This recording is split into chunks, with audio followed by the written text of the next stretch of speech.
Ինչպես նախկինում տեղեկացրել էինք, հունվարի 24-ին, 25-ին եւ 26-ին Վրաստանի ողջ տարածքում սպասվում է ձյուն, իսկ բարձրալեռ շրջաններում ձնահյուսք եւ բուք, ինչի հետևանքով առաջացրել էր ավտոտրանսպորտային տեղաշարժման սահմանափակում։ Տեղեկատվությունը Նինոցմինդայի մունիցիպալիտետի կամ գյուղբային հայտնել էր Վրաստանի հիդրոմետ գործակալությունը։ Ուրեմն բաց է հեշտիա գյուղի խաղարում է հեշտիա ուժմանաթորի աղությամբ, լերվությամբ մաքրված է, չնայած այն բանում է երեկոյան ժամը 8:30-ին մենք արդեն մաքրել էինք, հուսումնալով, որ հնարավորություն կտարվեր ասենք մինչև առավոտ երթևեկությունը չէր խափանվի, բայց ստուգումից շտավեց, որ հիմնականում այդ 4 գյուղերը նույն ձևով այսօր այս պայդարությամբ աշխատում են տեխնիկան փոքր խանչալի կատնադու ուղղությամբ, փակ է Սպասովկա գյուղը եւ բավականին, այսպես ասեմ, թեթև ձևով Նամզարայի ուղղությամբ, այնպես որ հիմա ժամը 1:30 րոպե է աշխատել եւ այս կես ժամ հետո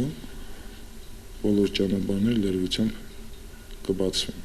բացի Սամիբա գյուղ տանող ճանապարհից,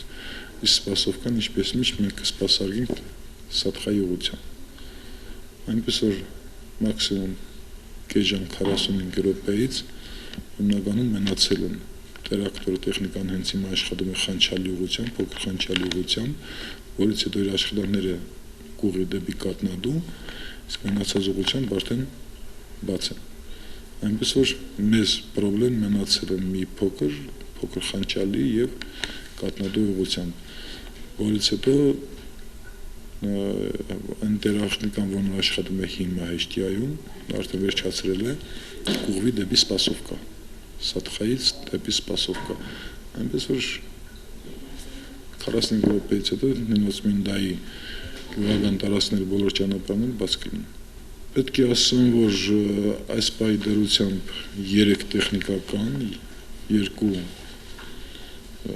K700 մագնիշի մեծ տրակտորներ աշխատում են, դրան գումարած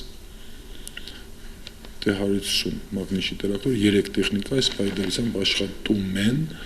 եւ այնպես որ պրոբլեմ չունենք, այո։ Սամիբա գյուղի ճանապարհը կբացվի, հարցը նրանում է, որ Ժդանովականից մինչև Սամիբա շատ ուժեղ բուք ու բորան է, այնտեղ դերևս այդ կաշկի աշխատանքներ իրականացնելու համար բավականին դժվարությունների հետ է կապված, պետք է սպասենք, մինչև եղանակը հանդարտվի, որից հետո դա կբացվի, ոչ մի գյուղի ճանապարհ չի փակվի։